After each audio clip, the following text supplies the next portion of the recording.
दीदी जैसे जो जिगरा रखना चाहिए था यहाँ के हेमंत सोरेन जी को। एक आदिवासियों का हनन हो रहा है और एक आदिवासी बेटा अपने बीवी के पल्लू में जाके छुपा हुआ है। मैं ओपन चैलेंज करती हूँ सुदेश महतो जी को, लज्जा आनी चाहिए। औकात है तो कुर्मियों के नेता राजनेता अपना पद से इस्तीफा देके देखो, तब मैं मानूंगी तुम लोग एक हो। ये चिंता करने का विषय केंद्र की सरकार को है। पिछले बार भी इतना नुकसान होने के बावजूद ये लोगों को क्यों नहीं अरेस्ट किया गया? चाहे इस राज्य के मुख्यमंत्री, चाहे इस देश के प्रधानमंत्री, सबको चेताना चाहती हूँ कि आज जो अंतिम पायदान में देश के प्रथम नागरिकों को रखने का काम किए हैं, समय रहते अगर नहीं चेते तो केंद्र की सरकार को भी उखाड़। जिस तरीके से मांडू विधायक तिवारी महतो जयराम महतो की मां की गाली दी थी, आज दोनों एक साथ हो गए क्योंकि ये लोग चतुर है, लोमड़ी है, ये लोग शेर नहीं है, ये लोग लोमड़ी है, मौके का ताक देखते हैं। आदिवासी विधायक, मंत्री और मुख्यमंत्री जब तक हमारे आदिवासियों का शोषण करते आए हैं, इसीलिए ये हाल है आज। नमस्कार जोहार। आज हम आदिवासी धरना स्थल पर हैं। जिस तरीके से पूरे दिन आपने देखा, रेल टेका हुआ, आदिवासी धरना हुआ, उसके बाद हम पहुंचे हैं पूरे आदिवासी धरना स्थल पे और हमारे साथ तमाम आदिवासियों के बुद्धिजीवी मौजूद हैं। तो एक एक कर हम बात करते हैं आदिवासियों के हक की। सबसे पहले हम चलते हैं निशा भगत के पास। निशा जी, आपने तो आदिवासियों को ब्रांड बना दिया। आदिवासी वो मैंने नहीं ब्रांड बना दिया, आदिवासी ऑलरेडी एक ब्रांड है। और इस संविधान के तहत इस भारत देश में न्याय का मंदिर सुप्रीम कोर्ट ने भी 2010 और 11 में अपना जजमेंट में कहा है कि इस देश का प्रथम नागरिक, इस देश का मूल नागरिक आदिवासी है।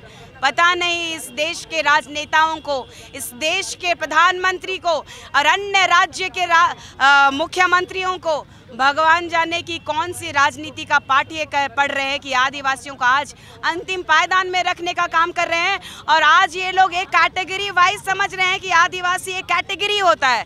आदिवासी एक कैटेगरी नहीं होता है, आदिवासी एक ब्रांड है। आदिवासी बना नहीं जाता, आदिवासी पैदा होना पड़ता है। ये इस देश के मालिक है, जल जंगल जमीन के मालिक हैं। आदिवासी पैदा होना पड़ता है, ये आप कह रही हैं, लेकिन बहुत बड़ी विडंबना है कि 28 विधायक हैं आदिवासी के आपके इस झारखंड में। एक भी विधायक नहीं दिख रहा यहाँ। इस देश का और इस राज्य के आदिवासी विधायक, मंत्री और मुख्यमंत्री जब तक हमारे आदिवासियों का शोषण करते आए हैं, इसीलिए ये हाल है आज तक।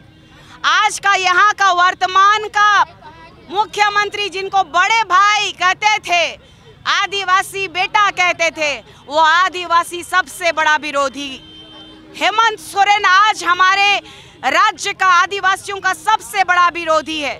क्योंकि अगर चाहते तो पेशा अधिनियम कानून लागू करते, हमारे यहाँ CNT-SPT एक्ट लागू करते, हमारे ज़मीनें जो छीनी जा रही है वो छीनने नहीं देते।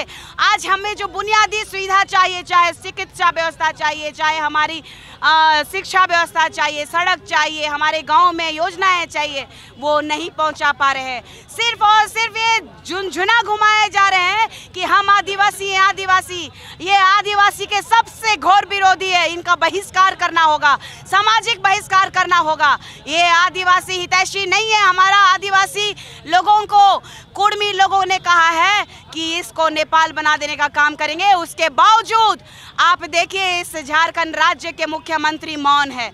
आप देखिए बंगाल में, पुरुलिया में आज ममता दीदी ने इन लोगों को, कुर्मियों को, उनकी औकात बता दी। एक भी ट्रेन बाधित नहीं रहा। और ये जो है हमारा झारखंड राज्य का प्रशासन और शासन एकदम विफल है, आदिवासी विरोधी है। ये सरकार को उखाड़ने का काम बहुत जल्द करना होगा। और अगर केंद्र की सरकार आप सुन रहे हैं, अगर वाकई आप जिस तरीके से दिल्ली में लाल किले में चढ़ के कहते हैं कि इस देश का प्रथम नागरिक है। अगर झारखंड के आदिवासियों के लिए आप जरूर हितैषी बनते होंगे तो यहाँ राष्ट्रपति शासन लगाइए, नहीं तो आदिवासियों की हत्या होते हुए देर नहीं लगेगी, क्योंकि इस झारखंड राज्य में झारखंड के मुख्यमंत्री बाहरियों के गुलाम हो गए हैं और सत्ताधारियों के गुलाम हो गए हैं। निशा जी, आपने जो कहा कि ये सत्ता दल के गुलाम हो गए हैं, यहाँ पर मैं आपको बताना चाहूँगा कि अगर रेल टेका हुआ है तो रेल टेके में भी अब दो गुट दिख रहे हैं। जयराम महतो इसे हाईजैक करने की कोशिश कर रहे हैं तो सुदेश महतो भी सामने आ गए हैं। तो कुर्मियों में एकता कहाँ है? जो कुर्मियों में एकता है वो आदिवासियों में एकता बनी हुई है कि नहीं बनी हुई है? देखिए, जिस तरीके से मांडू विधायक तिवारी महतो जयराम महतो की माँ की गाली दी थी, आज दोनों एक साथ हो गए ना, अपने समाज के प्रति एक हो गए हैं, क्योंकि ये लोग चतुर है, लोमड़ी है, ये लोग शेर नहीं है, ये लोग लोमड़ी है, मौके का ताक देखते हैं। ये लोग ओबीसी में BC1 के क्रीमी लेयर में होते हुए भी आज जो है चाहते हैं कि आदिवासी बन जाए, तो ये स्वार्थ की राजनीति कर रहे हैं। मैं ओपन चैलेंज करती हूँ सुदेश महतो जी को, लज्जा आनी चाहिए।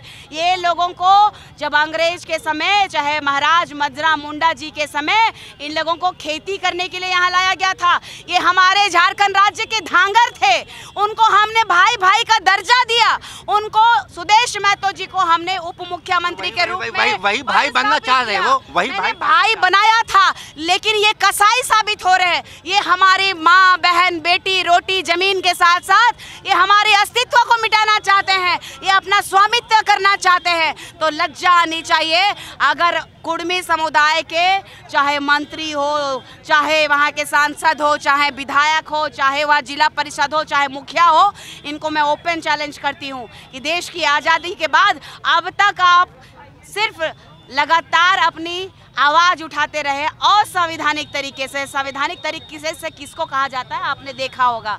आज आदिवासी समुदाय ने संवैधानिक तरीके से अपनी मांग रखा और आपने असंवैधानिक तरीके से मांग रखा। पिछले साल भी पर डे भारत सरकार को रेलवे डिपार्टमेंट से 21 करोड़ रुपया का नुकसान हुआ था पर डे का, और ये संविधान की बात करते हैं। औकात है तो कुर्मियों के नेता राजनेता अपना पद से इस्तीफा देके देखो, तब मैं मानूंगी तुम लोग एक हो।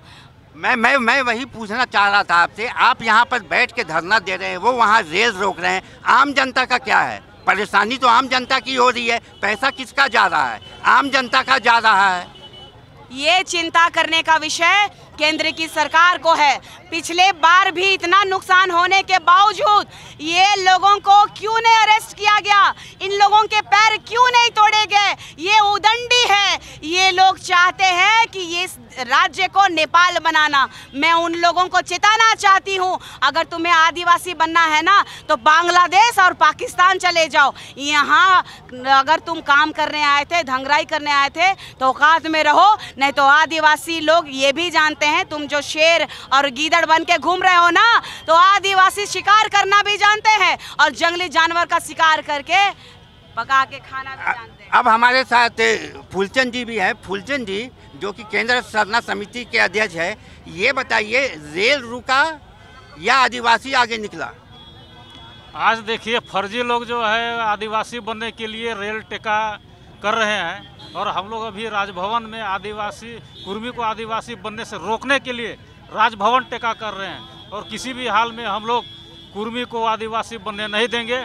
इसीलिए कि कुर्मी का जो है जन्म से लेकर मृत्यु तक नेक संस्कार शादी ब्याह सब अलग है, और आदिवासी का जो है नेक नियम शादी ब्याह कल्चर सिस्टम सब अलग है। और इसीलिए आज हम लोगों ने आज राजभवन के समक्ष संवैधानिक रूप से एक दिवसीय धरना कार्यक्रम किए हैं, जबकि कुर्मी लोग असंवैधानिक रूप से रेल टेका किए, रेल को बाधित किए, करोड़ों का जो है उसमें राजस्व का क्षति हुआ, और ये केंद्र सरकार को डरा धमका करके जबरदस्ती आदिवासी को हकमारी करना चाहते हैं, आदिवासी बनना चाहते हैं। तो एक चीज़ मुझे बताइए, यहाँ पर हमने बीजेपी को भी देखा है, बीजेपी भी आप लोगों का सपोर्ट नहीं कर रही है, जेएमएम भी आप लोगों का सपोर्ट नहीं कर रही है। ऐसी क्या बात है? सारी की सारी पार्टी आदिवासी विरोधी हो गई है क्या? हम लोग को आदिवासियों को किसी पार्टी का जरूरत नहीं है। आदिवासी अपने से अपना हक अधिकार की लड़ाई लड़के आप इतिहास उठा के देख लीजिए, या तो मुगल काल हो, या तो अंग्रेजों के समय हो, या तो भगवान बिरसा मुंडा के आंदोलन हो, या वीर बुद्धू भगत का आंदोलन हो, या खरसवां गोली कांड हो, या गुआ गोली कांड हो, आदिवासी हमेशा अपने छाती पे गोली खा करके जल जंगल जमीन अपनी धर्म अपनी परंपरा संस्कृति की रक्षा करी है। और कुर्मी जो जबरदस्ती रेल रोक करके आदिवासी बनना चाहते हैं, इसको भी हम लोग आदिवासी लोग संवैधानिक रूप से हम लोग इसको आदिवासी बनने नहीं देंगे। तो हमारे पास कुछ और भी आदिवासी सपोर्टर्स हैं, आप बताइए क्यों आई थी यहाँ? आप यहाँ पे पूरे झारखंड में देख रहे हैं किस तरह महतो समाज के लोग यहाँ पे आदिवासी बनने के लिए मर रहे हैं। यही महतो समाज के लोग कल अरे भी सोशल मीडिया में जाके कॉल कुकुर गाली देते हैं। अरे महतो समाज के लिए शर्म नहीं लगता है? जो ठीक है भाई, हमको तो खुद ही कॉल कुकुर ये क्या होता है, ये हम नहीं समझते। कॉल कुकुर गाली होता है, जैसे माँ बहन को गाली दिया जाता है, MCBCDC गाली देते हैं, उसी तरह हम लोग को गाली दे रहे हैं। भाई तुम लोग वही लेवल के, तो भाई तुम यहाँ पे काहे आ रहे हो? जब हमें इतना कॉल कुकुर गाली दे रहे हो तो आपको बनना मंजूर है? बोलते हैं कि आदिवासी हड़िया दारू पीते हैं, कि आपको पसंद आ गया क्या कि हमारे समाज में आके हड़िया दारू पीने के लिए, कॉल कुकुर गाली देने के लिए हम यही बोलना चाहते हैं? नहीं, वो आपके आरक्षण के लिए आना चाहते हैं, हड़िया दारू पीने नहीं आना चाहते। वो भी बात है, हाँ वो तो बात ही है। उन लोग को बस यही चीज जान रहे हैं कि आदिवासी एक बेवकूफ है। उन लोग समझ के रखे कि भाई हम लोग PhD हैं, हम लोग पढ़ लिख लिए हैं, हम लोग बहुत चालाक चतुर हैं, आदिवासी को कुछ भी बोल देंगे, गाली गलौज कर देंगे, कुछ भी बोल देंगे, रेल टेक देंगे, हवाई जहाज रोक देंगे, कुछ भी रोक देंगे। भाई हम आदिवासी का आरक्षण भी ले लेंगे, रजिस्ट्री का दर्जा, आदिवासी बन जाएंगे। लेकिन इतिहास उठा के देख लीजिएगा, आदिवासी का कहीं ये महतो का कहीं पे भी नहीं है। क्यों नहीं बोलते हैं? 6500 1000 साल पता नहीं कितना लाख हजार साल का ये करते हैं, लेकिन कोई भी आज झारखंड में चाहे पूरा देश विदेश पूरा विश्व में उठा के देखिए, उन लोगों का कहीं भी इतिहास नहीं है। चाहे हमारे महापुरुषों का हो, चाहे किसी और का भी, कहीं पे भी कोई भी ना सभ्यता ना संस्कृति कोई भी चीज का वहाँ पे कुर्मी का आदिवासी का कहीं दर्ज ही नहीं है। हम लिख के देते हैं, साबित करें, कहीं प्रूफ नहीं कर सकते। प्रूफ करके दिखा दे, जितने भी PhD होल्डर है, जितने भी बकबकार है सोशल मीडिया में, वो कहता है तो दिखाए, प्रूफ करे। हम भी प्रूफ करेंगे, वो भी प्रूफ करे कि वो आदिवासी थे कि हमें। जी, संवाद तो जरूरी है। एक लोकतंत्र में अगर सही ढंग से अपनी मांग को रखा जाए तो ये कहीं पर भी नाजायज नहीं है। लेकिन आज जिस तरीके से रेल को बाधित किया गया, आपका क्या सोचना है? देखिए, आदिवासियों तो दुनिया को सिखाया है और आज कुर्मियों को भी सीखने का जरूरत है कि विरोध कैसे करते हैं और मांग कैसे करते हैं। आदिवासी चाहता तो हम लोग भी रोक सकते थे, वो लोग स्टेशन रोके तो हम लोग एयरपोर्ट को जाम कर सकते थे, बाधित कर सकते थे। लेकिन आदिवासी कभी सरकार को नुकसान नहीं पहुंचाया है, सरकारी संपत्ति को नुकसान नहीं पहुंचाया है। ये बहुत अच्छी बात बोल रहे हैं। हम लोग राजभवन के पास राज्यपाल को ज्ञापन सौंपने के लिए हम लोग बैठे हैं और हम लोग लोकतांत्रिक रूप से अपना वो विरोध प्रदर्शन किए कि नहीं, कुर्मी आदिवासी नहीं हो सकती है। निशा जी, यहाँ पर मैं आपसे एक सवाल मेरा आपसे ये है कि इस धरना प्रदर्शन में हमने JLKM के भी कुछ नेत्रियों को देखा जो कि आदिवासी हैं, और वो कहती है कि पहले आदिवासी है मेरे लिए, उसके बाद मेरी पार्टी है। अगर ऐसा है तो उनको JLKM हो चाहे आजसू हो, उनको त्यागपत्र दे देना चाहिए। कई भाइयों का रुझान मैंने देखा कि उन लोगों ने त्यागपत्र दिया है। ये अपने लिए, अगर अपने समाज के लिए लड़ने वाले लोग अगर अपनी पार्टी को सेकंड फेज में रखते हैं और अपना समाज को पहला रखते हैं तो उनको स्वतः रेजिग्नेशन दे देना चाहिए। जो हमारे लिए धंगराई का काम करते थे, आज वो राजा बनना चाह रहे हैं। वहाँ आदिवासी अगर बच्चे जाकर के उनके पार्टी में अगर धंगराई करके नेता बनने की चाहत रख रहे हैं तो उनको भी चिन्हित करके आदिवासी समाज उनको समाज से बहिष्कृत करने का काम करेगा। क्योंकि सभी समुदाय के लोग आज अपना जात अपना धर्म देख रहा है, तो हमारे में जात और धर्म नहीं, आदिवासियत है। इस प्रकृति को पूजने वाले इस देश के प्रथम नागरिक के रूप में, और हमसे बड़ा भगवान भी नहीं। यहाँ पे भगवान भी बाद में आए हैं।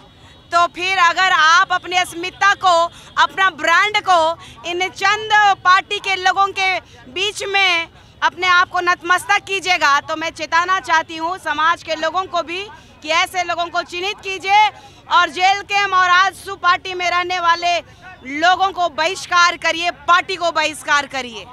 जिस तरीके से पुष्पा कभी झुका नहीं और उसको आपने में, और पुष्पा जो ब्रांड था उसी ब्रांड को आज आदिवासी भी ब्रांड मान रहा है। आदिवासी भी एक ब्रांड बन चुका है। बन चुका नहीं है, ऑलरेडी ब्रांड है। जब इस देश को मेरा सवाल पूरा होने दीजिए।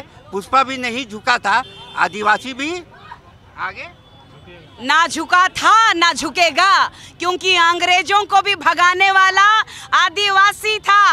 और सबसे बड़ी बात, इस देश में मुगल भी आए तो उनको भी भगाने वाला आदिवासी था। देश में इतिहास है आदिवासियों का। मैंने कहा ना, भगवान से पहले, मुगलों से पहले, और सबसे बड़ी बात अंग्रेजों से भी पहले। तो मैं आपको आपके माध्यम से इन कुर्मियों को और पूरे देश में जो जातिवाद करते हैं उनको चेताना चाहती हूँ कि आपके जातिवाद हिंदू, मुस्लिम, सिख, ईसाई से पहले आदिवासी है। तो आदिवासी को आज जो अंतिम पायदान में पहुंचाने वाले, चाहे इस राज्य के मुख्यमंत्री, चाहे इस देश के प्रधानमंत्री, सबको चेताना चाहती हूँ कि आज जो अंतिम पायदान में देश के प्रथम नागरिकों को रखने का काम किए हैं, समय रहते अगर नहीं चेते तो केंद्र की सरकार को भी उखाड़ के फेंकने का काम। एक आखिरी सवाल, ये जो रेल टेका हो रहा है कोई आज से तो हो नहीं रहा है, 2023 से हो रहा है। लेकिन हमने देखा है कि 2023 से आज 2025 हो गया, पर ना केंद्र की सरकार इसका संज्ञान लेती है, ना राज्य सरकार इसका संज्ञान लेती है। फिर ऐसे रेल टेका कर कर और सरकारी संपत्ति का नुकसान करा कर क्या फायदा है? तो इसमें जिस तरीके से संवैधानिक तरीके से ये मांग रखने की बात कह रहे हैं, तो मैंने बार बार कहा है कि ये लोगों को लज्जा आनी चाहिए कि संविधान को मानना चाहिए। संविधान नहीं मान रहे हो तो पाकिस्तान और बांग्लादेश चले जाओ।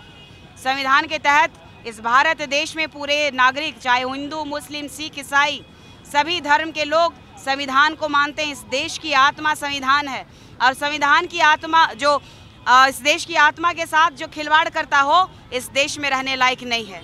इस देश की संपत्ति को अनावश्यक अपने निजी स्वार्थ के लिए नुकसान पहुंचाता हो, राजनीति के लिए नुकसान पहुंचाता हो, तो इन लोगों को भारत की सरकार को चिताने का काम करना चाहिए। उनको कड़ी से कड़ी सजा मिलनी चाहिए। ये राजनीति का रोटी सेकना बंद कीजिए और कड़ा से कड़ा निर्णय लीजिए। इन लोगों को सलाखों के पीछे भेजने का काम कीजिए। ममता दीदी जैसे जो जिगरा रखना चाहिए था यहाँ के हेमंत सोरेन जी को।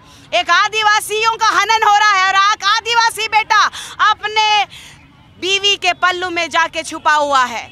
आज आदिवासियों का हितैषी बनना चाहिए। आज आदिवासियों के पक्ष में बोलने का मौका था उनको।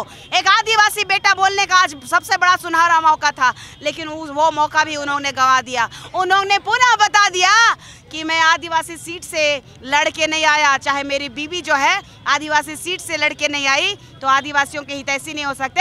ऐसी सरकार को भी उखाड़ के फेंकने का काम, जिस हेमंत सोरेन को पूरा समाज दादा बोलता था, आज पूरा आदिवासी समाज आदिवासी सोरेन परिवार का बहिष्कार करेगी। और आने वाला चुनाव में इन लोगों को मुंह के बल गिराने का काम ये आदिवासी समाज करेगी। तो ये थे आदिवासी समाज के लोग जिन्होंने बहुत प्रखरता से अपनी बात रखी। और जिस तरीके से हमने देखा कि एक तरफ रेल टेका हुआ और दूसरी तरफ इनका धरना प्रदर्शन हुआ, लेकिन राज्य की संपत्ति में इनका कोई नुकसान नहीं था। और रेल टेका के अंदर क्या हुआ ये सब आप लोगों ने देखा। हमारी अपील बस यही है, आंदोलन कीजिए। आंदोलन करना इस देश में वाजिब है, लोकतंत्र का एक हिस्सा है, लेकिन सरकारी संपत्ति और आम जनता की सुख सुविधाओं के साथ कोई कॉम्प्रोमाइज़ नहीं होना चाहिए। अभी के लिए बस इतना ही। देश, दुनिया और झारखंड की आवाज़ बुलंद करने के लिए आप देखते रहिए न्यूज़ फ्रेम।